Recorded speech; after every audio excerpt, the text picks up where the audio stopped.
할렐루야. 반갑습니다. 오늘도 지난 시간에 이어서 49번째 49강을 이제 이어가도록 하겠습니다. 오늘의 말씀 신약성경 로마서 11장 25절로부터 36절에 있는 말씀으로 이제 시작하도록 하겠습니다. 함께 본문을 보시도록 하겠습니다. 형제들아, 너희가 스스로 지혜 있다 함을 면키 위하여 이 비밀을 너희가 모르기를 내가 원치 아니하노니, 이 비밀은 이방인의 충만한 수가 들어오기까지 이스라엘의 도로는 완악하게 된 것이라. 그리하여 온 이스라엘이 구원을 얻으리라 기록된 바, 구원자가 시온에서 오사 야곱에게서 경건치 않은 것을 돌이키시겠고, 내가 저희 죄를 없이 할 때에 저희에게 이루어질 내 언약이 이것이라 함과 같으니라. 복음으로 하면 저희가 너희를 인하여 원수된 자요, 택하심으로 하면 조상들을 인하여 사랑을 입은 자라. 너희가 전에 하나님께 순종치 아니하더니 이스라엘에 순종치 아니함으로 이제 긍휼을 입었는지라. 하나님이 모든 사람을 순종치 아니하는 가운데 가두어 두심은 모든 사람에게 긍휼을 베푸시려 하심이로다. 이와 같이 이 사람들이 순종치 아니하니 이는 너희에게 베푸시는 긍휼로 이제 저희도 긍휼을 얻게 하려 하심이니라. 깊도다 하나님의 지혜와 지식에 부유함이요, 그의 판단은 측량치 못할 것이며 그의 길은 찾지 못할 것이로다. 누가 주의 마음을 알았느냐? 누가 그의 모사가 되었느냐? 누가 주께 먼저 드려서 갚으심을 받겠느냐? 이는 만물이 주에게서 나오고 주로 말미암고 주에게로 돌아감이라. 영광이 그에게 세세 있으리로다. 아멘. 사랑하시는 성도 여러분, 하나님의 인류 구원의 계획은 처음에 이스라엘 민족을 통하여 계획하셨지만 그들이 제대로 열매를 맺지 못하게 되었으므로 그 사역을 이방인들을 통하여 섭리하게 되셨는데요. 하나님은 그 처음부터 어느 특정한 민족을 구원하실 것으로 제한한 것이 아니라 모든 인류를 구원하시기를 계획하신 것을 다시 확인하게 되는 것입니다. 이제 큰 첫 번째로 25절부터 32절의 말씀을 살펴보도록 하겠습니다. 후회 없는 소명, 후회 없는 소명. 하나님께서 사도 바울을 이방인의 사도로 부르시고 이방인을 향하신 구원의 역사를 시작하셨지만, 하나님께서 자신이 쓰시는 일꾼들을 통한 역사는 누구든를 통하시든지 결국은 모든 족속을 구원하시는데 그 목적이 계신 것입니다. 그러므로 하나님의 은사와 부르심에는 후회하심이 없느니라고 이제 11장 29절에도 말씀하고 계십니다. 자, 이제 작은 첫 번째로 25절로부터 29절. 사람은 자기에게 어떤 기회가 닿아서 일이 잘 되면 자신의 지혜와 능력을 의존하게 되고 교만해지는 것이 보편적인 사실로 되어 있는 것이 사실입니다. 이방인으로서 믿음을 가지고 하나님의 역사에 등장하였다고 그것이 역사의 전부가 될 수 없는 것이 또한 사실입니다. 그러므로 언제나 역사는 우연한 사건들의 연속이거나 사람의 마음대로 움직이는 것이 아니라 하나님의 섭리에 따라 움직이는데요. 인간의 세속적인 가치관이나 판단 능력으로서는 도저히 그 비밀을 알 수가 없는 것입니다. 그리하여 사도 바울은 하나님의 역사 진행에서 하나님의 비밀이 있는데 그 비밀을 알게 함으로 이방인들의 교만해지는 것을 막고자 하였던 것입니다. 하나님의 선민으로서의 이스라엘 민족이 완악해져서 하나님께로부터 꺾이움을 받는 것은 이방인들에게 구원의 기회를 제공해 준 것이지 그 기회가 영원히 있는 것이 아니라는 말씀이기도 합니다. 그리하여 그는 이방인의 충만한 수가 들어오기까지 이스라엘의 더러는 완악하게 된 것이라 그리하여 온 이스라엘이 구원을 얻으리라라고 25절 26절의 증거를 하고 있습니다. 사도 바울은 이렇게 전 이스라엘의 구원에 대하여 전혀 의심하지 않았던 것을 볼 수가 있어요. 단지 그 목적에 도달하는 방법으로서의 단계에 지나지 않는데 그것은 먼저 이스라엘 민족의 죄를 제하여 버린 다음에 그들에게 허락하신 축복을 약속하신 것을 볼 수가 있습니다. 하나님의 섭리는 언제나 어느 민족이든지 하나님과의 사귐이 단절된 근본 원인이 되는 죄 문제를 먼저 해결하고 그 다음에 그들에게 축복을 주시는 사실을 볼 수가 있습니다. 이스라엘 민족이 복음을 받아들이지 못했기 때문에 그 구원이 이방인들에게로 돌아왔으므로 복음적인 입장에서 보면 오히려 하나님의 축복을 빼앗은 원수 관계가 되었지만 하나님의 선민으로서의 입장에서 보면 그들은 분명히 하나님의 사랑을 받은 민족임에는 틀림이 없습니다.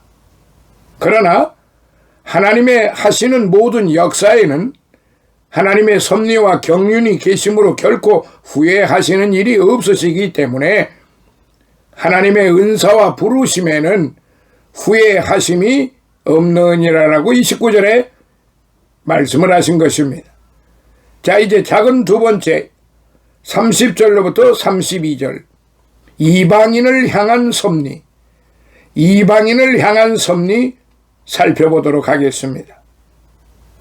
원래 이방인들이 하나님의 구원권 밖에 있었던 것은 저들이 썩어지지 아니하는 하나님의 영광을 썩어질 사람과 금수와 버러지 형상의 우상으로 바꾸었느니라라고 1장 23절에 말씀하신 대로 하나님 예배에서 우상 숭배로 전락하였기 때문입니다. 이렇게 하나님께 대한 불신앙이 불순종으로 나타났고 이 불순종이 하나님의 은혜를 받지 못하게 되었던 근본적인 요인이 되었던 것입니다. 인간의 하나님과의 영적인 관계의 단절이 마침내 오늘의 인간의 모든 저주스러운 운명으로 놓이게 되었습니다. 이렇게 하나님께 대한 불순종으로 하나님께로부터 멀어졌던 이방인들이었지만 하나님의 선민인 이스라엘 민족이 하나님의 의를 모르고 자기 의를 세우려고 힘써 하나님의 의를 복종치 아니하였으므로 오히려 이방인들이 하나님의 긍휼을 받게 된 동기가 되게 하였습니다. 우리는 여기서 하나님의 섭리는 선민의 불순종이나 이방인이 하나님의 긍휼을 받는 그 모든 역사는 하나님께서 전 인류를 구원코자 하시는 하나님의 역사 섭리의 성취를 위한 단계가 되었다는 사실을 분명히 알게 하신 것으로 볼 수 있어요. 인간의 참된 역사는 우발적인 시간의 연속이거나 인간의 지혜나 능력으로 이루어지는 것이 아니라는 것은 조금이라도 신앙적인 안목이 있는 사람들은 쉽게 이해할 수 있는 것이 또한 사실입니다. 그렇다면 하나님께서 역사를 운행하실 때에 처음부터 하나님께서 목적하시고 계획하신 순서에 따라 진행하는 것은 너무나 당연한 이치이죠.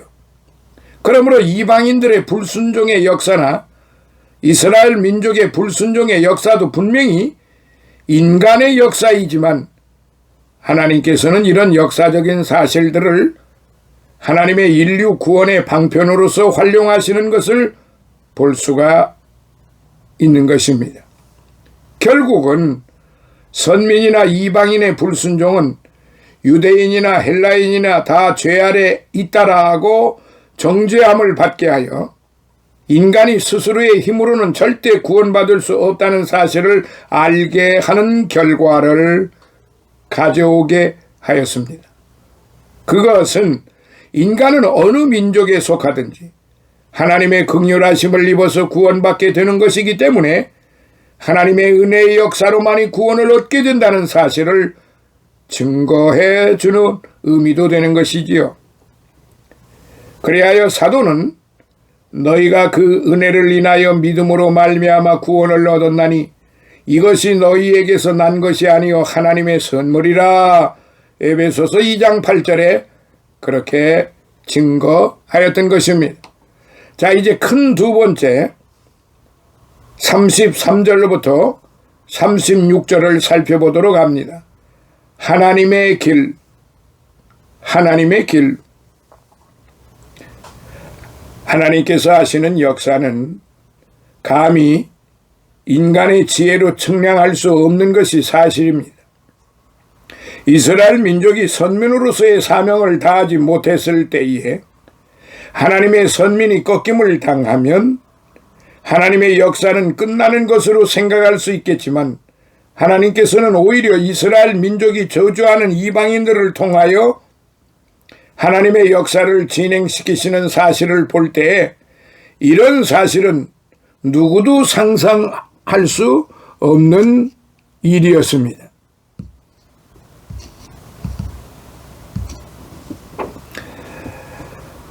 (33절부터) 35절 작은 첫 번째 깊으신 경륜. 깊으신 경륜. 사도 바울 자신이 이스라엘인으로서 이스라엘 민족이 하나님을 불순종하였기 때문에 하나님의 역사에서 제외되었다고 말하는 자신이 너무나 괴롭기 때문에 마음에 그치지 않는 고통이 있는데 그 심정은 나의 형제 곧 골육의 친척을 위하여 내 자신이 저주를 받아 그리스도에게서 끊어질지라도 원하는 바로다라고 9장 2절 3절에 그렇게 토로하였지 않습니까? 그런데 하나님께서 이스라엘 민족을 대신하여 이방인을 들어서 쓰셨지만 그 이방인의 시대의 목적은 선민인 이스라엘 민족과 이방인을 다 포함한 전 인류의 구원이라는 사실을 알게 될 때에 놀라지 않을 수가 없습니다. 자, 이렇게 보게 될 때에 사람으로서는 불안하게 느껴지는 사건이 일어났을지라도 그 속에서 하나님의 역사 섭리가 담겨 있다는 사실을 알게 될 때에 놀라지 않을 수가 없는 것이 또한 사실입니다. 사도는 하나님께서 행하시는 역사는 자신의 지혜로서는 도저히 측량할 수 없기 때문에 깊도다. 하나님의 지혜와 지식에 부유하며라고 33절에 그렇게 감탄하게 되었던 것입니다. 전혀 차원이 다르게 역사하시는 하나님의 역사를 볼 때에 그의 판단은 측량치 못할 것이며 그의 길은 찾지 못할 것이로다라고 고백까지 하게 되었던 것입니다. 원래 창조주 하나님의 역사를 피조물인 인간이 알 수 없다는 것은 너무나 당연한 일이지만 더욱이 하나님께 불순종하여 타락한 상태에서 영적인 안목마저 어두워졌으므로 사람이 지식적인 면에서도 하나님을 알 수가 없고 지혜의 면에서도 하나님의 역사를 이해할 수 없는 것이 사실이에요. 특히 이스라엘 민족을 향하신 하나님의 섭리는 그들의 죄 때문에 표면적으로 완전히 하나님께로부터 버림받은 것으로 보이지만, 이런 역사가 이방인도 구원에 참여하게 되고 또한 선민인 이스라엘 민족의 구원의 원동력이 되게 하신 섭리는 그 누구도 이해할 수 없었던 것이 사실인 것입니다. 그러므로 사람은 누구든지 하나님 앞에서 자신을 과시할 수 있는 자격이 있는 사람은 한 사람도 없기 때문에 자신의 공로를 인정받아 구원을 보상으로 받을 사람은 있을 수 없다는 것입니다. 비록 인간적인 면에서는 상대적으로 평가할 때에 한 사람은 다른 사람보다 의롭고 선하다고 말할 수 있을지라도 그것이 결코 하나님께서 요구하시는 구원의 표준에는 이룰 수 없다는 것을 알아야 합니다. 우리는 여기에서 타락한 인간의 지혜와 능력의 한계성이 있음을 확인할 수 있으며, 인간의 모든 역사는 하나님의 은총에 따르는 길밖에 없다는 것을 분명히 알게 하는 것을 볼 수가 있습니다. 자, 작은 두 번째 36절. 하나님의 주권적인 사역. 하나님의 주권적인 사역. 하나님의 역사는 창조주로서 처음부터 주권적으로 역사하셨으므로 천계나 이 지상에서의 어느 누구도 모두 하나님의 피조물이기 때문에 그 하나님의 역사에 개입할 여지가 없다는 것은 지극히 상식적인 말씀입니다. 그러므로 성경에 나오는 모든 하나님의 일꾼들은 한결같이 이 하나님의 절대 주권적인 역사를 시인하고 찬양하였으며, 하나님의 뜻이 곧 역사를 진행한다는 신의 사관을 가지고 역사를 바라보아야 할 것이며, 그 역사적인 사건들 속에서 하나님의 뜻을 찾았던 것을 볼 수가 있는 것입니다.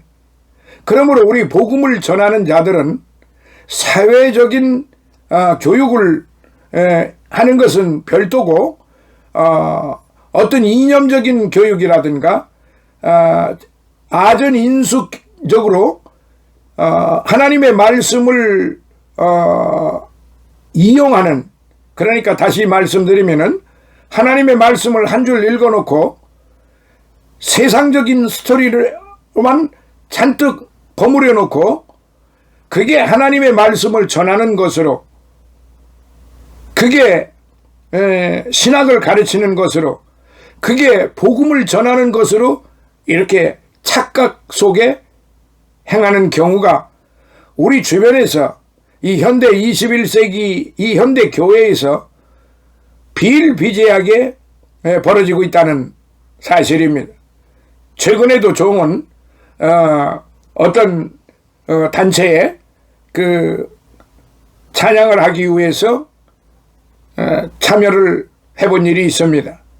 그런데 한국 교회에서 누구라 하면은 다 알아볼 만한 그런 인물이었습니다. 과거 초년 시절에는 굉장히 신학생들한테나 초기 전도사들한테 굉장히 선망의 대상이 되었던 사람이었습니다. 그런데 그가 이제 백발이 성성하고 이제 하늘나라 갈 시간이 얼마 남지 않았을 것 같은데, 그는 과거에 그 선망의 대상이었던 그런 인물이 아니었습니다. 그는 변절이 되었습니다. 그는 사회주의 설교를 하고 있고 사회주의 연설을 하고 있고 그야말로 하나님의 이름을, 주의 이름을 이용하면서 온갖 망발을 벌리고 있었습니다. 너무나 듣기에 너무나 민망을 했고 가슴이 참으로 천갈래 만갈래 쭉 가라앉았습니다. 왜 그러느냐? 우리 복음을 전하는 사람들은 복음을 전해야지, 예수 그리스도를 전해야지, 세상에 돌아가는 꼴을 전하다가 보니까 그야말로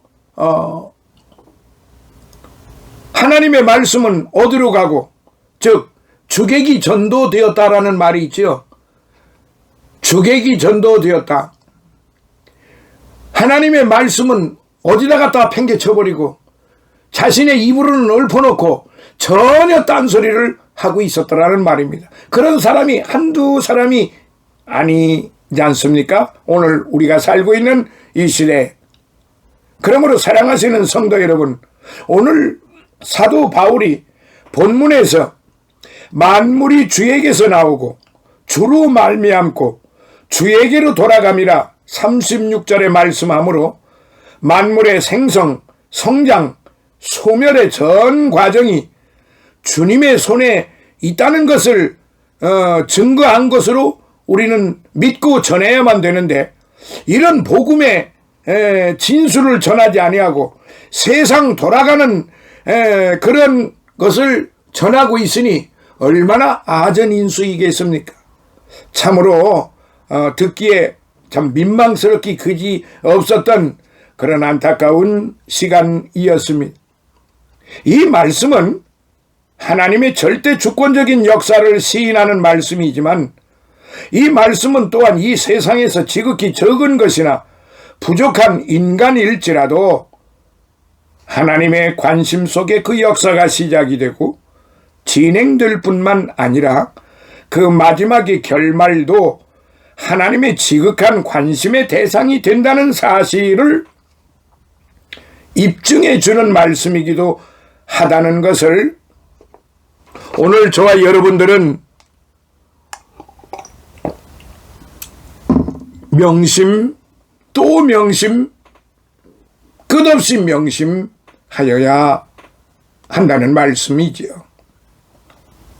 그러므로 모든 성경의 내용은 천지간의 모든 만물의 시작은 하나님으로 말미암아 시작된다는 것을 증거해 주고 있으며, 골로새서 1장 16절에 이렇게 시작된 모든 역사에 하나님의 지극한 관심과 돌보심이 있다 이 말이에요. 마태복음 6장 30절에 그 마지막까지도 지극한 관심을 가지고 계시기 때문에 시편 기자는 성도의 죽는 것을 여호와께서 귀중히 보시는도다.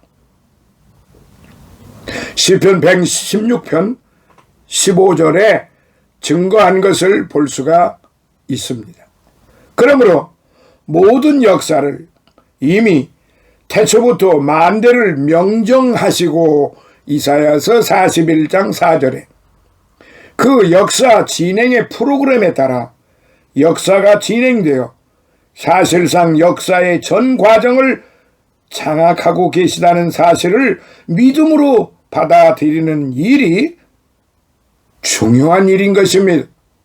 그렇기 때문에 하나님의 인류 구원의 역사를 위한 사역에서 일하게 하기 위하여 물은 내 이름으로 일컫는 자 곧 내가 내 영광을 위하여 창조한 자를 오게 하라 라고 이사야서 43장 7절에 사역자들을 부르시고 계시는 이 여호와 하나님의 뜻을 우리는 거절해서도 안 되고 못 본 채 해서도 안 되고 또한 무지해서도 안 되고 불신해서도 안 되고 불순종해서도 결단코 안 되는 것입니다.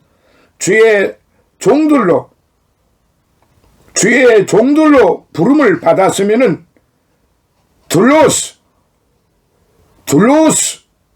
이 둘로스로 부름을 받았으면은 결단코 세상을 바라보아서는 안 됩니다. 우리들을 전할 주요 임무는 구세주 예수 그리스도를 전하는 일입니다. 우리를 구원해 주신 예수 그리스도를 전하는 일입니다. 이렇게 하나님께서 부르신 자들이 하나님의 역사 섭리를 성취하게 하심으로 더욱 영광되며 그 사명이 막중한 것이 사실인 것입니다. 이렇게 하나님께서 모든 역사를 자신의 오르신 뜻대로 역사를 공정하게 진행시키므로 영광이 그에게 세세 있으리로다라고 찬양할 수 있는 것입니다. 더욱이 보잘것없는 우리 모든 자신도 주님의 사역에 참여하는 그 영광은 세상의 그 무엇과도 비교할 수 없는 영광인 것도 또한 사실인 것입니다. 주께서 마태복음 마지막 28장 마지막 부분에 보면은 그러므로 너희는 가서 모든 민족을 제자로 삼아 아버지와 아들과 성령의 이름으로 세례를 베풀고 너희에게 분부한 모든 것을 가르쳐 지키게 하라. 너희가 본대로 내가 다시 오리라. 항상 너희와 함께 하리라. 이렇게 말씀을 하셨습니다. 그러니까 항상 우리와 함께 하시는 예수님이 계시는데 우리가 복음을 전할 때 어찌 사사롭게 복음을 전할 수가 있겠느냐 이 말씀입니다. 오직 복음으로 전해야지 복음을 전한다고 해놓고 세상 모든 이야기를 거기다 갖다가 버무려 가지고 전한다고 하면은 그것이 과연 우리 하나님께서 기뻐하시겠느냐 이 말씀이지요. 오늘 이 말씀을 마음속에 새기면서 49강 이 시간을 마무리하도록 하겠습니다. 다음 시간에는 이제 쉬운 번째 50강으로 이제 로마서 12장을 시작하도록 하겠습니다. 이제 12장, 13장, 14장, 15장, 16장 얼마 남지 않았군요. 이 로마서를 통해서 우리 모두가 하나님의 크신 은혜와 사랑과 축복을 받으시길 예수님 이름으로 축원합니다. 할렐루야. 감사합니다.